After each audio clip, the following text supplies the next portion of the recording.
Mis amados, estoy volviendo a Tarapoto casi menos de un año. Es una fiesta espiritual, estoy volviendo para una celebración y sé que miles de personas esta noche están reunidas aquí con el deseo de escuchar la palabra de Dios. Lo que el Señor ha hecho esta semana es algo así incomparable, indecible. Las palabras se quedan cortas. Yo le estaba diciendo a un hermano esta tarde, a un hermano carnal, creo que yo ya no tengo edad para el ritmo, de este ritmo. Levantar a las 4 de la mañana, pegar avión, porque aquí no hay avión de una ciudad a otra, hay que ir a Lima necesariamente para de Lima volver al otro lugar. Y a esta edad ya ese ritmo es cansador. Pero cuando veo a la iglesia de Dios vibrando, cuando veo miles o cientos de personas entrando al tanque del bautismo, realmente uno queda emocionado y saca fuerzas de donde no hay. Gloria a Dios por todo lo que ha hecho esta semana. En Cajamarca fue tremendo, en Chiclayo y anoche en Trujillo. 25,000 personas. En la plaza pública había una procesión enorme. El Perú estaba jugando con República Dominicana y el estadio reventando de gente. Dios es maravilloso y el pueblo quiere escuchar la palabra de Dios. Por eso vamos a abrir la Biblia para leer el texto bíblico, pero antes vamos a orar. Amado Padre que estás en los cielos, Señor, gracias, gracias, gracias. En esta noche tibia de Tarapoto, que la brisa de tu Espíritu Santo sople, Señor, y nos refrigere, nos refresque y nos prepare para recibir tu palabra. Esta noche todos estamos deseosos de aprender de ti, pero de esta noche también cada uno trae su lucha, su problema, su drama. Lo maravilloso de todo es que tú no ves a una multitud reunida. Tú ves individualmente a cada hijo, a cada hija, y te compadeces porque eres Padre de misericordia. Desde el cielo contemplas nuestro peregrinaje en esta tierra de miseria, de dolor, de violencia, de desempleo, de hambre, de explotación, de injusticia. Desde el cielo contemplan tus ángeles a este mundo que sufre dolores de parto. Estamos caminando el peregrinaje de esta tierra rumbo a nuestro hogar celestial. Pero mientras ese día no llega, a veces hay lágrimas, hay enfermedad, hay muerte, hay hogares divididos, hay niños que sufren. Por favor, Señor, extiende tu brazo poderoso en dirección de cada persona esta noche y responde su oración, su clamor. Y ábrenos los ojos ahora, los ojos espirituales para comprender tu palabra en el nombre de Jesucristo. Amén. Muy bien, queridos, vamos a abrir la Biblia en el libro de Ruth. Voy a pedir que coloquen ahí, Ruth capítulo 1, versículos 15 y 16. Está en la tela, quiero que ustedes lean. Y últimamente siempre pido que coloquen el texto bíblico en la tela, porque los predicadores no venimos a predicar lo que queremos, o lo que la iglesia nos pide que prediquemos. Nuestra primera lealtad es para con Dios. Venimos a predicar lo que la palabra de Dios dice. Yo tenía un grande profesor de predicación que un día me dijo: Alejandro, nosotros los predicadores somos esclavos de la palabra de Dios. No tenemos libertad para predicar lo que queremos, tenemos que sujetarnos a lo que Dios dice. Y miren lo que Dios dice.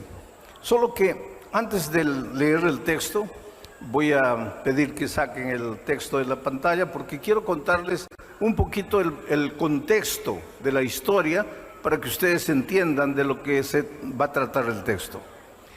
Había un hombre llamado Elimelec y su esposa se llamaba Noemí.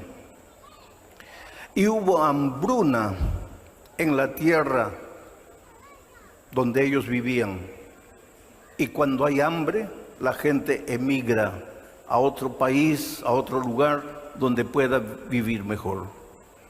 Hubo un tiempo en el pasado que muchos peruanos emigraron a Venezuela y emigraron a otros países. Hoy muchos venezolanos emigran al Perú y emigran a otros países. En Europa, muchos de los países en crisis, sus habitantes emigran a los países europeos. Yo estuve hace 2 años en Ucrania, llegué a Brasil y 2 días después empezó la guerra y mucha gente emigró, salió de Ucrania buscando un mejor lugar para vivir. Entonces podemos entender a Elimelec y a Noemí, su esposa, cuando salieron de su tierra, porque no es fácil salir de la tierra, dejar sus raíces. El otro día estábamos escuchando una música en la emisora y se llama Perú, una música que ustedes conocen, y cuando la selección juega ustedes cantan entusiasmados, y se llama Perú. Y la persona que estaba a mi lado me preguntó, cuando se escucha esta música, uno se siente peruano. Pero yo le dije, pero si tú estuvieras lejos del país y escuchas esta música, empiezas a llorar. Porque una cosa es escuchar tu música aquí y otra cosa es cuando estás distante del país. Una cosa es mirar la comida peruana aquí y otra cosa es añorar la comida peruana cuando estás en un país lejos de aquí.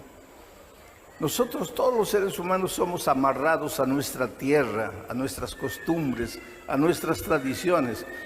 Y para salir de la tierra e emigrar a una tierra extranjera solo por necesidad. Entonces, Elimelec y su esposa Noemí emigraron a una tierra extraña porque estaban pasando necesidad, estaban pasando hambre. Y emigraron con 2 pequeños muchachitos, 2 hijitos. Y fueron para allá.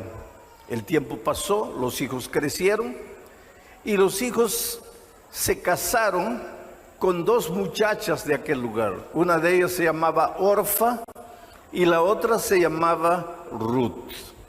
Ruth era de origen moabita, era una extranjera. Pero pasó el tiempo.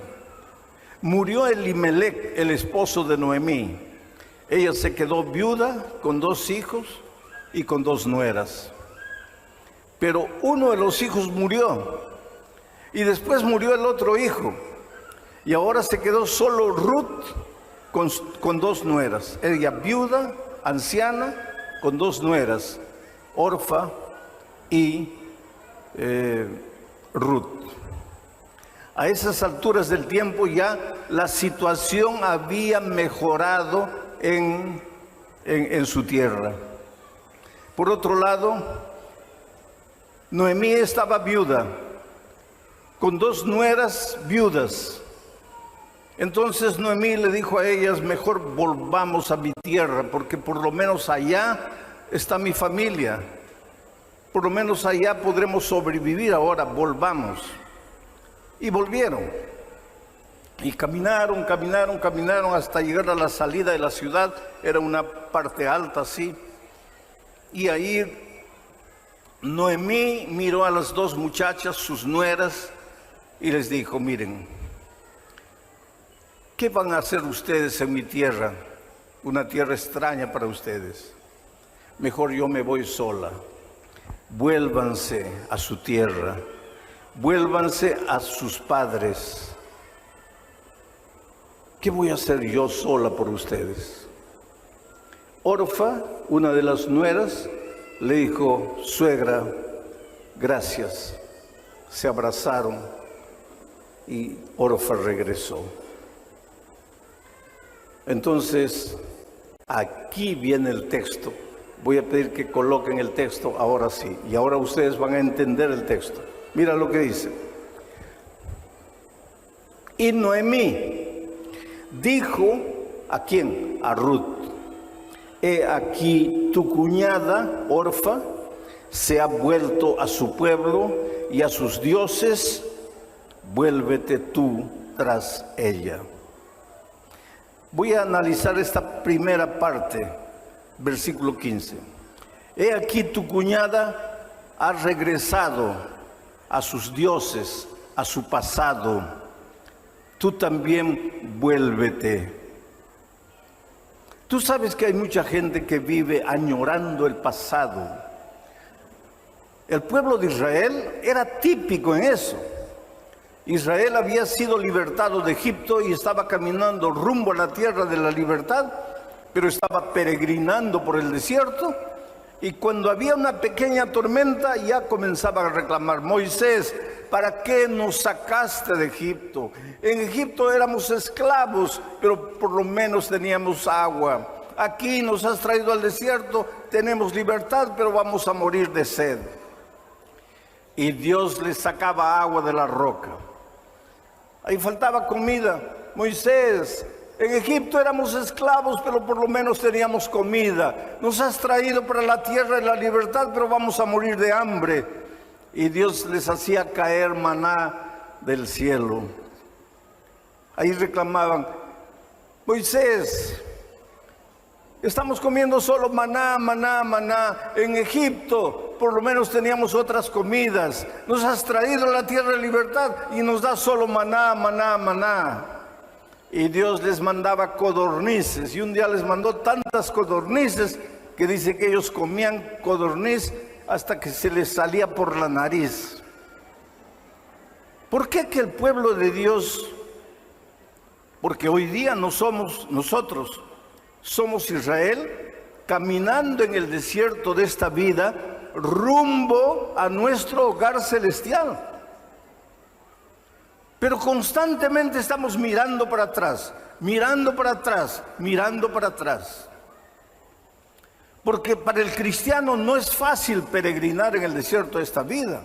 Muchas veces vas a perder el empleo, muchas veces vas a ser criticado, vas a ser juzgado, muchas veces tus mejores amigos te van a volver las espaldas, muchas veces te van a hacer sentir ridículo porque crees en la Biblia, porque quieres seguir a Jesús. Y en esos momentos inmediatamente, mejor me vuelvo. Y tal vez esta noche tengo la seguridad que más de uno aquí, o más de uno de los que me está oyendo en la radio, se ha vuelto para atrás, como Orfa, ha abandonado el camino, ha regresado a sus costumbres, está adorando a sus dioses. Y cuando digo dioses no me refiero a ídolos, a sus dioses, a los dioses de la carne, a los placeres. Han vuelto al cigarro, a la bebida, a las drogas, a la promiscuidad. No han sido capaces de mantenerse fieles en el camino hacia Canaán celestial. El ser humano siempre se está volviendo. Entonces, aquí encontramos en este texto un retrato de lo que nos sucede a nosotros. Voy a volver al texto ahora, al versículo 15. Por favor, regresen. Dice así: y Noemí dijo a Ruth: he aquí tu cuñada Orfa se ha vuelto a su pueblo y a sus dioses. Vuélvete tú tras ella. Ahora el versículo 16 dice: respondió Ruth. Esa frase me impresiona. Y voy a pedir que saquen el texto por un momento. Y respondió Ruth. Tú sabes que tu vida diaria es una respuesta. Tú sabes que mientras vivamos en este mundo tenemos que responder. Porque hay muchas voces. En realidad hay dos voces. La voz de Dios que te llama, la voz de Dios que te invita, pero la voz del diablo disfrazado de muchas voces que también te llaman, te seducen, te ofrecen el mundo, te ofrecen placeres, te ofrecen maravillas. La voz de Dios te ofrece una cruz. Toma tu cruz y sígueme. Entre tantos placeres que el mundo te puede ofrecer y la cruz, muchos prefieren obedecer la voz del enemigo. Pero tienes que tomar una decisión, tienes que responder. Y cuando Noemí le dijo a Ruth, tu cuñada ya ha regresado, vuelve tú también. Ruth respondió. ¿Y qué es lo que respondió? Volvamos al texto. Dice, Ruth respondió, no me ruegues que te deje y me aparte de ti. No me dejes, no me pidas, no me ruegues que te deje y me aparte de ti. Voy a parar ahí para comentar. La respuesta de Ruth fue, no me pidas que te deje y me aparte de ti. Ruth le estaba respondiendo a Noemí, no me pidas que te deje y me aparte de ti. Pero yo voy a tomar las palabras de Ruth y las voy a colocar en tu boca y en la mía, dirigiéndonos a Dios. ¿Quiere decir que Dios nos ruega que nos vayamos? ¿Nos pide que le dejemos? No. Dios nos da libertad. Dios podría habernos creado como robots programados para obedecer. Máquinas listas para obedecer, pero no. Dios nos creó seres libres. Oh querido, tú eres libre para escoger el camino que tú quieras. Yo escucho muchas veces últimamente predicar un evangelio extraño. Ya han escuchado decir que Dios es amor, Dios es misericordia, y como Dios es una fuente de amor inagotable, cuando Cristo venga nadie se va a perder, todos se van a salvar, porque Dios es amor. Dios sería incapaz de quitar la vida, de destruir a sus hijos, a quienes Él creó. Entonces no te preocupes, acepta la gracia de Cristo, que todos se van a salvar. Ese es un evangelio extraño. Eso no está en la palabra de Dios. San Juan 3:16 dice, porque de tal manera amó Dios al mundo, a todos,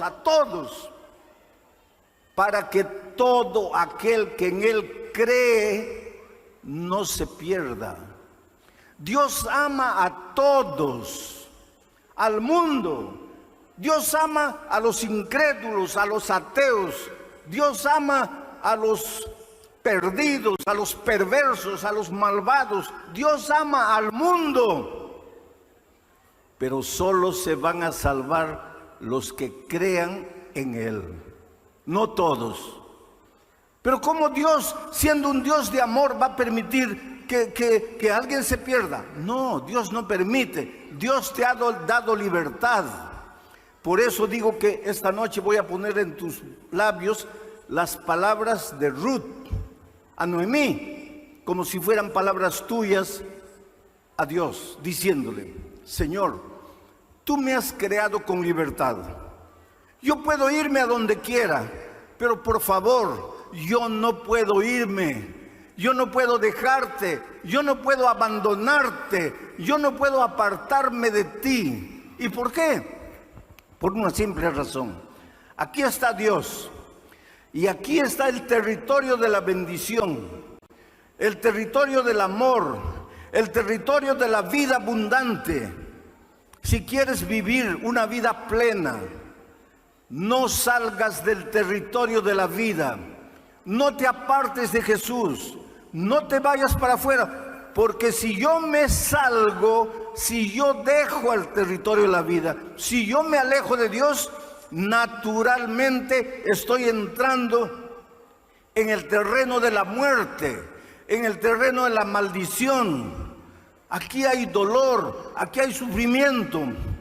Pero pastor, yo estoy en Cristo y también sufro. Claro, porque estamos peregrinando en esta tierra maldita por el pecado. Claro que aunque estés en Cristo, vas a sufrir. Solo que cuando estás lejos de Jesús, sufres y el sufrimiento te acaba, te destruye, maldices y te quitas la vida. Pero cuando estás en Cristo, el dolor puede llegar, puedes llorar, puedes sufrir, pero estás en Cristo y Él finalmente te consuela y te restaura y te levanta. Por eso es que la vida cristiana es relacionamiento con Dios, es buscar todo día a Dios, es caminar con Dios. Analiza las palabras de Ruth nuevamente en el texto bíblico. Volvamos al texto. Respondió Ruth: no me ruegues que te deje y me aparte de ti, porque a donde quiera que tú fueres, iré yo, y donde quiera que vivieres, viviré. Voy a quedarme en esa parte. A donde quiera que tú fueres, yo iré. Donde quiera que tú vivieres, yo viviré. Voy a colocar nuevamente las palabras de Ruth en tu boca, para que le digas al Señor Jesús: Señor, yo no tengo otro camino. Puede haber miles de caminos, pero para mí solo existe un camino. Yo te voy a seguir. A donde quiera que tú fueres, yo iré. Yo te seguiré. Yo andaré contigo. Yo no me apartaré de ti. Eso es lo que pensaba Enoc. Por eso Enoc caminó con Dios y Dios se lo llevó al cielo vivo. Eso es lo que pensaba David. Por eso David dijo: andaré con mi Dios en la tierra de los vivientes. Eso es lo que pensaba Noé. Por eso Noé caminó con Dios y la Biblia dice: y porque caminó con Dios fue un hombre perfecto. Eso es lo que pensaba Abraham, porque una noche el Señor se le apareció y le dijo: anda conmigo y sé perfecto. La vida cristiana es andar todos los días con Dios. Y finalmente en el cielo, Juan en Apocalipsis 14, versículo 1, él ve en el cielo a los redimidos siguiendo al Cordero por donde quiera que va. Quiere decir que si en el cielo los redimidos van a seguir a Jesús por donde quiera que va, es porque en esta tierra aprendieron a seguirlo. Porque en esta tierra le dijeron a Jesús: a donde quiera que fueres, iré yo. Ahora tú me vas a hacer una pregunta que una ancianita en algún lugar del mundo me hizo. Me dijo: pastor, yo no le entiendo. Usted dice que la vida cristiana es caminar con Dios. Dígame, ¿cómo puedo caminar con Dios si yo no lo veo? Si yo no lo puedo tocar. ¿Cómo es que voy a caminar con Dios? Fácil. Cuando tú todos los días abres la palabra de Dios para estudiar por lo menos un versículo de la Biblia y reflexionar en él. Cuando tú todos los días, mientras estás andando, haciendo todo, abres tu corazón a Dios y oras y le cuentas a Dios todo lo que se te ocurre, lo que sientes, lo que vas a hacer. Cuando tú oras y cuando tú le cuentas a otra persona que Jesús es la fuente de la vida, tú estás caminando con Dios, andando con Dios, estás siguiendo a Dios, a Jesús por donde quiera que Él fuere. Y cuando tú estás caminando con Jesús, el carácter de Jesucristo pasa a ti, se refleja en ti y dejas de ser un rabioso, un iracundo, un mentiroso, un envidioso, un orgulloso. ¿Por qué? Porque de tanto caminar con el Maestro, el carácter del Maestro se refleja en tu vida y te vuelves manso y humilde de corazón. Y entonces tu hogar es un hogar feliz y tus hijos te aman y tu esposa es apasionada por ti. ¿Cuánta gente viene a mí y me dice: pastor, no puedo con mi carácter? Mi problema es mi carácter. Soy terrible. Yo sé. Un día, cuando Jesús estaba en esta tierra, se acercó a Jesús un hombre con un carácter terrible. Su nombre era Juan y su apodo era el hijo del trueno. Ahora imagínate, para que a alguien le pongan de apodo hijo del trueno, no era una santa palomita. ¿Cómo a una santa palomita le van a decir hijo del trueno? Era un hombre rabioso, iracundo, egoísta, mentiroso, orgulloso. Por eso le decían hijo del trueno. Pero le dijo a Jesús: Señor, a donde quiera que tú fueres, iré yo. Y siguió a Jesús y caminó con Jesús. Y el carácter de Jesús se reflejó en él. Y cuando estaba viejito ya en la isla de Patmos, ya no le decían el hijo del trueno, le decían el discípulo del amor. Mira la transformación. Oh querido, ven a Jesús. No luches por tus propias fuerzas. Tu autodisciplina no vale para nada. Ven a Jesús, cae de rodillas y dile: Señor, no puedo con mi carácter. Señor, estoy amarrado a un vicio, no me puedo libertar, no tengo fuerzas. Oh Señor, soy tímido, no tengo éxito en la vida porque soy tímido, tengo miedo de todo. Ven a Jesús, confíale tu vida, entrégale tu corazón, deja que Él haga por ti lo que tú no puedes hacer por ti mismo. Y ahora entro a la parte final del versículo. Miren lo que dice. Respondió Ruth a Noemí: no me ruegues que te deje y me aparte de ti, porque a donde quiera que tú fueres, iré yo, y donde quiera que vivieres, viviré. Tu pueblo será mi pueblo, y tu Dios será mi Dios. Ruth era moabita, Noemí era israelita. Los moabitas adoraban a muchos dioses. Era una tribu, era un pueblo guerrero, sanguinario, perseguidor. El pueblo de Israel tenía muchos defectos, pero era el pueblo de Dios. Dios lo había sacado de la esclavitud de Egipto y lo estaba llevando hacia la tierra de Canaán. Dios era el único Dios del pueblo de Israel. Dios había establecido sus 10 eternos principios de su ley en tablas de piedra en el monte Sinaí. Cuando Ruth le estaba diciendo a Noemí: tu pueblo será tu pueblo, tu Dios será mi Dios, estaba tomando la decisión de unirse a la iglesia de Dios en esta tierra, para caminar con los hijos de Dios el peregrinaje de este mundo, para finalmente llegar a Canaán celestial. Pero ahora viene otro texto que quiero leer para que ustedes entiendan bien lo que quiere decir tu pueblo será mi pueblo, y para que ustedes entiendan lo que significa la iglesia en la vida del cristiano. Por favor, querido, no pienses que porque te bautizas y perteneces a una iglesia ya estás salvo. Nunca pienses eso. La iglesia no tiene poder para salvar a nadie. Solo Cristo y su gracia maravillosa salvan.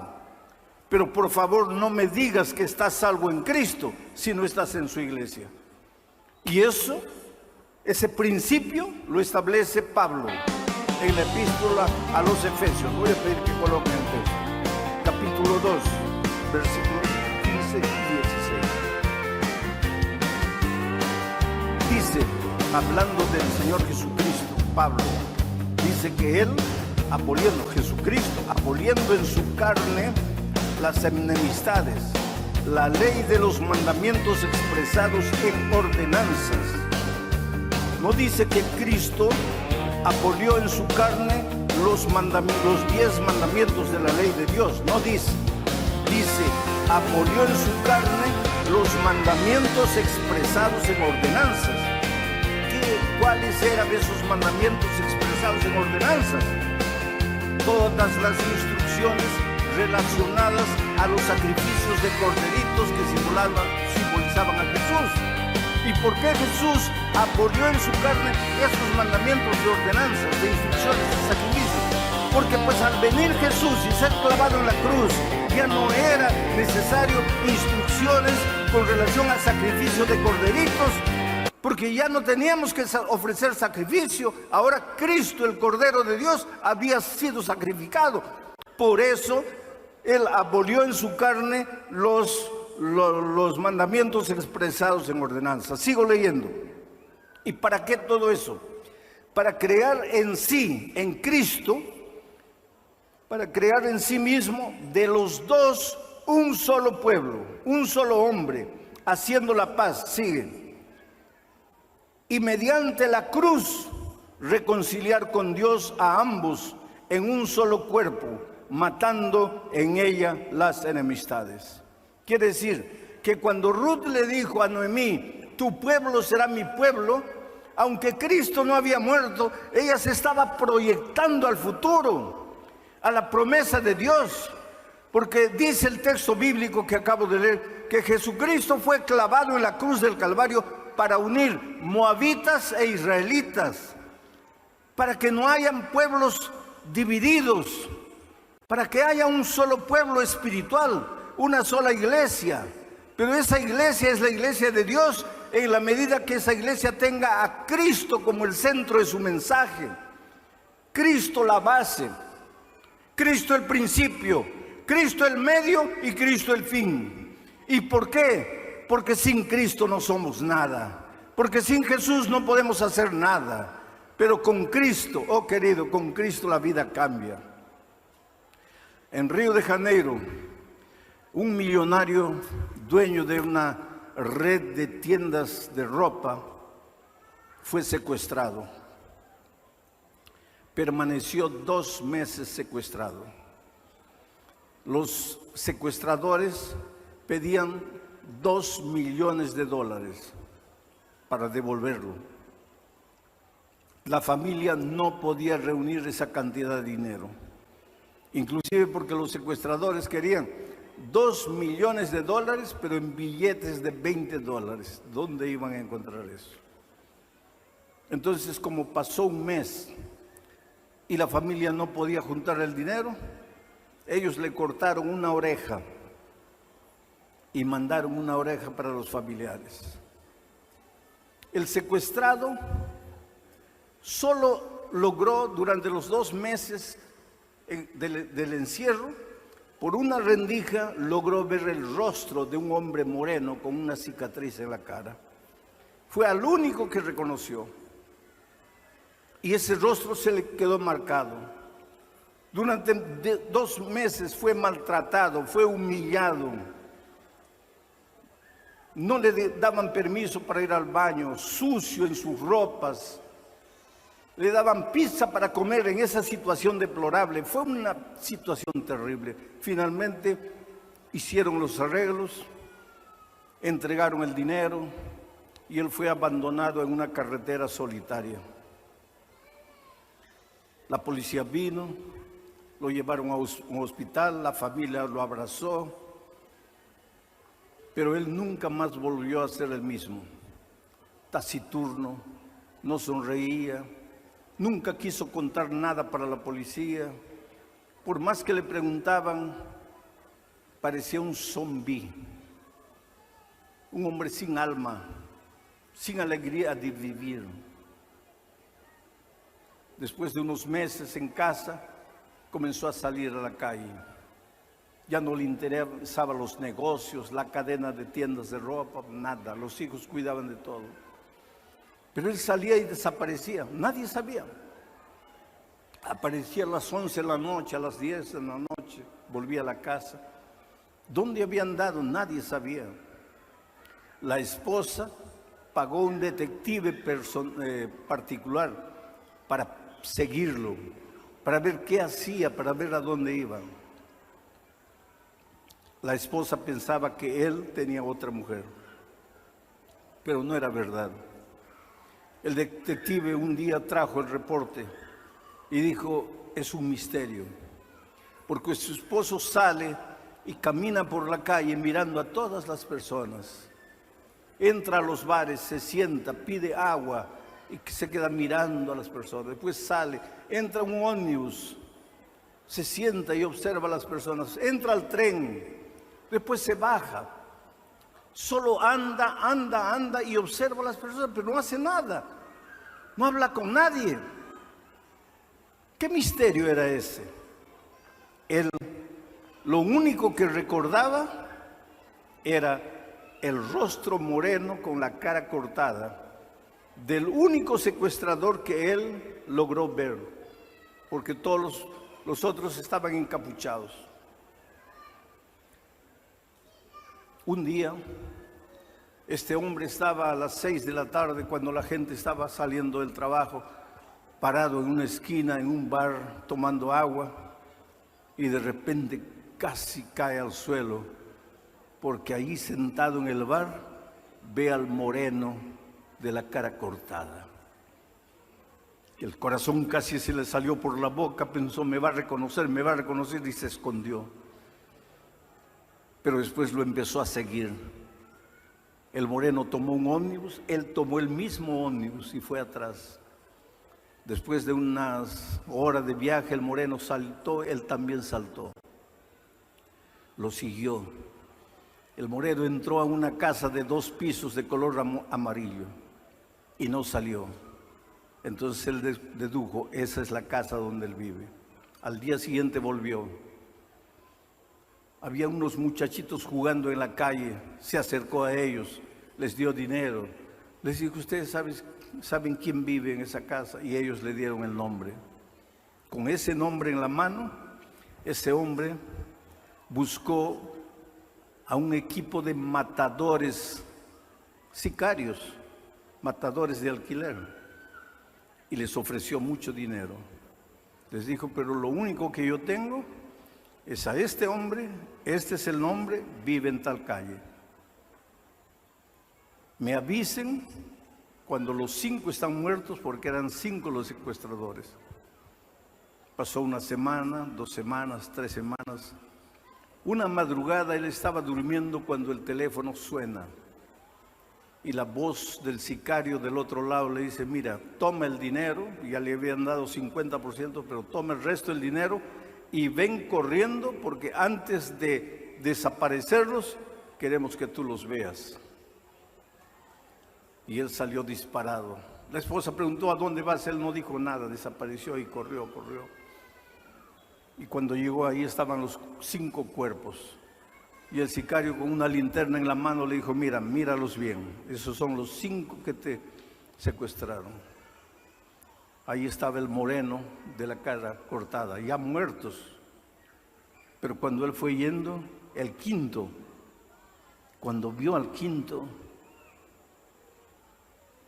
dio un grito y le dijo el sicario, te has equivocado, este no, este es mi mejor amigo, este es el que ayudó a mi familia en las transacciones con los secuestradores, no, te has equivocado. Y el sicario le dijo, no, yo no me equivoqué, ese es el jefe de la cuadrilla, tu mejor amigo. A las 10 de la mañana la familia de él fue avisada. Él se había chocado contra un árbol y cuando despertó estaba loco, estaba enloquecido. Tuvieron que llevarlo a un manicomio y en ese manicomio permaneció 2 años. En las noches de luna salía desnudo a la orilla de la piscina y aullaba como un lobo, loco, completamente desequilibrado. Pero ese hospital tenía un capellán, un pastor, y ese pastor se acercaba, tratando de hacerlo hablar. Él no hablaba nada, él nunca decía nada, él solo se quedaba en un rincón y lloraba, y en las noches aullaba y gritaba, un hombre con la vida completamente destrozada. Y un día el pastor capellán pensó, este hombre carga una culpa terrible en la vida. Y le comenzó a leer una historia bíblica de perdón, de cómo Dios perdona, de cómo Dios transforma. Y a medida que el pastor le hablaba, él lloraba. Y finalmente, llorando, le dijo al pastor, sus primeras palabras. Pero a mí Dios no me puede perdonar, porque yo mandé matar 5 personas y una de ellas era mi mejor amigo. Y el capellán lo abrazó y le dijo, sí, para ti hay perdón. Mira lo que dice este texto. Todo pecado le será perdonado al ser humano. Todo. Asesinato, adulterio, miseria, violencia, injusticia. Todo. Por lo tanto, tú estás perdonado. El hombre se abrazó al pastor y lloró, oraron. Y a partir de él, ese hombre empezó a estudiar la Biblia. Y a medida que estudiaba la Biblia, iba quedando lúcido. Y cada vez que la familia iba a visitarlo, lo encontraba más lúcido y lúcido y lúcido. Hasta que un día el director de la clínica de recuperación le dijo a la familia, llévenselo, ya está sano, ya está bien. El hombre abrió la Biblia, hoy le entregó la vida a Cristo, hoy tiene paz en su corazón y hoy sale buscando otras personas para hablar del Señor Jesucristo. No importa quién eres ni cómo has vivido, no importa lo que has hecho o lo que estás haciendo, Dios tiene poder para transformar tu vida. Yo siempre digo que tú eres lo más precioso que Dios tiene en este mundo.